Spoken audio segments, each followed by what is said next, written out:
Legenda sejarah Ngreco, Kecamatan Weru, Sukoharjo, Jawa Tengah banyak menyimpan legenda sejarah yang menarik untuk diurai.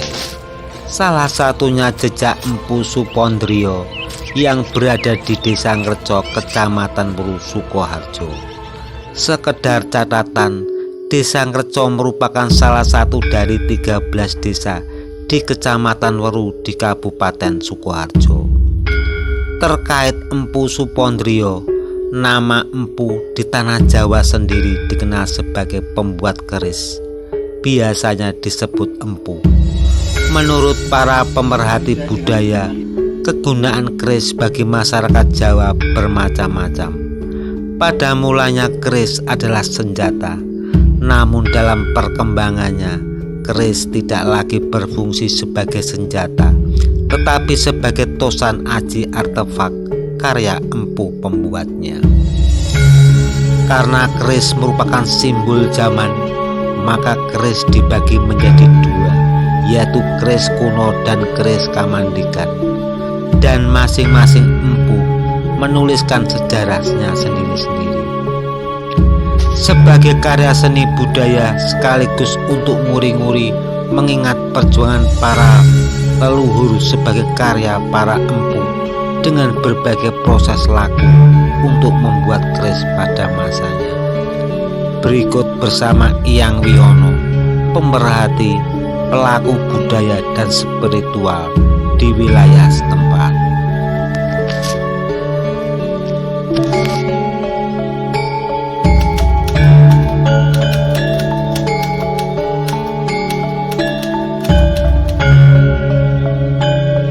Saat ini saya berada di kediaman Bapak Wiono. Beliau selaku pemerhati budaya dan spiritual. Supondrio itu kan sebenarnya di Tuban. Asal usulnya kan dari sana. Jawa Timur, Pak. Jawa Timur, Tuban. Tuban ya masuk wilayah Majapahit.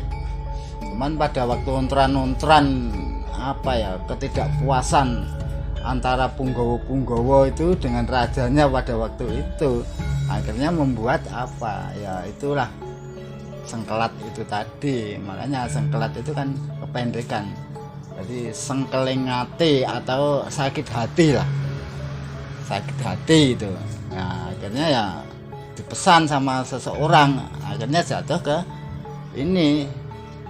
ke Sunan Kalijaga, tapi waktu itu belum jadi sunan.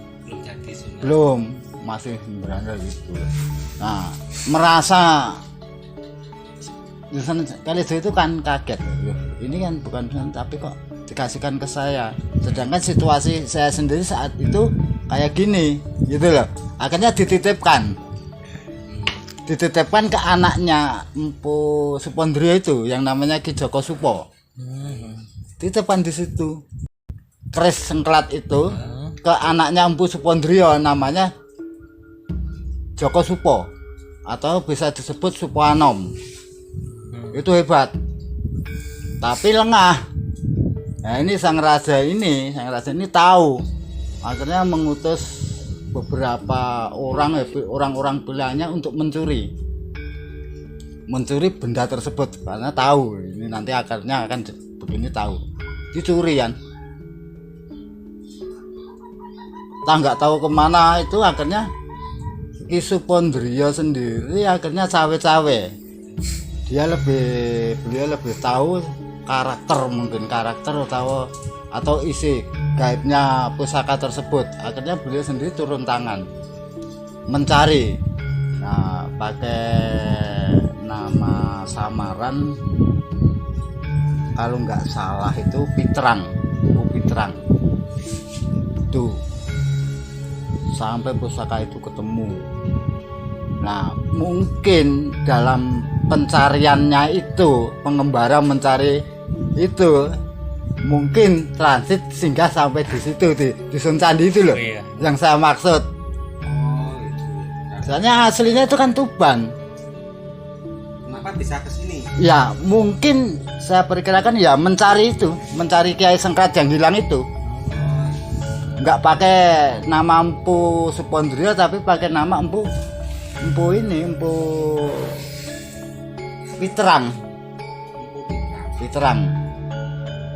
Mungkin transit sampai di sini akhirnya ketahuan ya tetap kebuka, nama yang aslinya kan tetap kebuka gitu loh.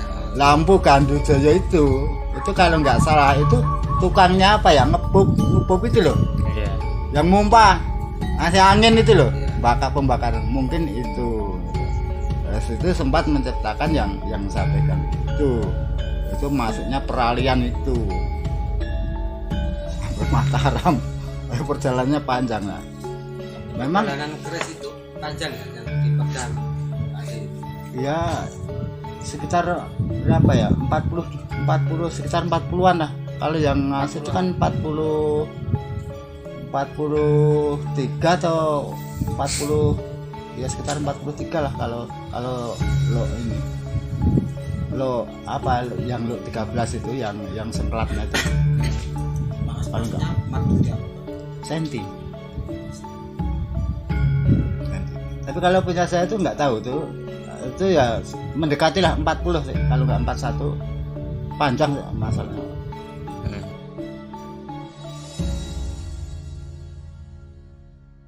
Itu aja, sejak Mataram aja kita menyimpan beberapa pusaka. Empuk makin keris itu banyak ya. Banyak, empu itu banyak sekali, cuman satu ciri khas punya karya empu Supondrio itu kondang itu karena pilihan bahan beda dengan empu yang lain. Banyak ya, mungkin campuran dari batu medar atau besi-besi. Ya coba kita perbandingkan aja, bukan kita membandingkan ini enggak ya, cuman membandingkan ciri khas. Ya lah, bahan semua ampuh kak, semua hebat semua, tapi keistimewaannya kualitasnya itu luar biasa.